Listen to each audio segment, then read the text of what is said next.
یہ اپنی موت موت آپ مرا ہے۔ اچھا، اب آپ اس کو دفن کر رہے ہیں۔ اچھا، یہ ان کی بہن ہے؟ آپ ان کی بہن ہے؟ کزن، چاچے کی بیٹی ہو؟ اچھا، یہ آپ بہن ہے، یہ بھائی ہے، یہ سب لوگ ان کو دفن کر رہے ہیں۔ تو یہ اپنی موت آپ مرا ہے۔ چلے، ہم آپ کے دکھ آتے ہیں، بھائی ہم آپ کے ساتھ ہیں، ٹھیک ہے؟ پریشان اللہ آپ دے۔ ایک بے بس باپ اپنے جوان بیٹے کی میت کو کندھوں پر اٹھائے قبرستان پہنچا۔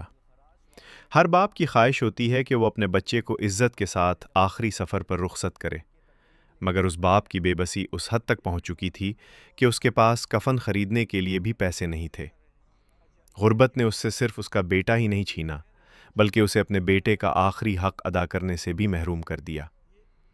جب یہ دردناک خبر سامنے آئی تو مقامی پولیس نے انسانیت کا مظاہرہ کرتے ہوئے کفن اور تدفین کے انتظامات کیے، مگر سوال یہ ہے کہ کیا ایک باپ کو اپنے بیٹے کے کفن کے لیے بھی دوسروں کا محتاج ہونا چاہیے؟ اب ذرا دوسرا منظر دیکھیے۔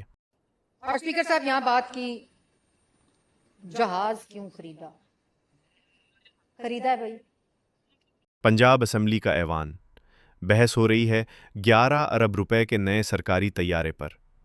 اپوزیشن سوال اٹھا رہی ہے، حکومتی بینچ جواب دے رہے ہیں، اور اسی دوران پنجاب کی سینئر وزیر مریم اورنگزیب پورے اعتماد سے ایک جملہ کہتی ہیں، خریدا ہے بھائی۔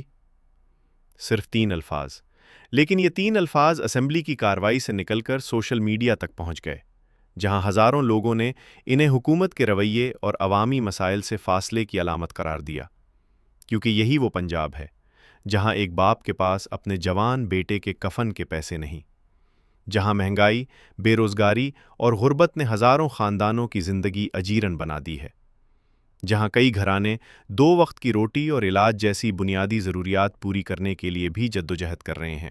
ایسے میں جب اربوں روپے کے سرکاری اخراجات کی بات ہو تو عوام صرف اعداد و شمار نہیں دیکھتے، بلکہ حکمرانوں کا لہجہ بھی سنتے ہیں۔ ایک طرف کفن کے لیے ترستا ہوا باپ، دوسری طرف اربوں روپے کے منصوبوں پر اعتماد سے کہا جانے والا جملہ، خریدا ہے بھائی۔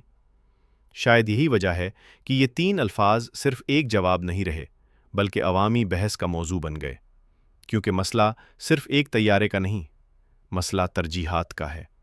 سوال یہ نہیں کہ حکومت کیا خرید سکتی ہے، سوال یہ ہے کہ جب ایک ریاست میں ایسے باپ موجود ہوں جو اپنے بچوں کے کفن تک کے محتاج ہوں، تو کیا اقتدار کے ایوانوں سے عوام کو یہی پیغام جانا چاہیے؟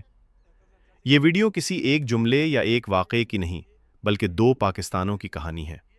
ایک پاکستان وہ ہے جہاں غربت ایک باپ سے اس کے بیٹے کا آخری حق بھی چھین لیتی ہے، اور دوسرا پاکستان وہ ہے جہاں اقتدار کے ایوانوں میں اربوں روپے کے فیصلوں پر صرف اتنا کہا جاتا ہے، خریدا ہے بھائی۔ اب فیصلہ آپ پر چھوڑتے ہیں، اصل مسئلہ جہاز ہے، لہجہ ہے، یا وہ غربت جس نے ایک باپ کو اپنے جوان بیٹے کے کفن کا بھی محتاج بنا دیا؟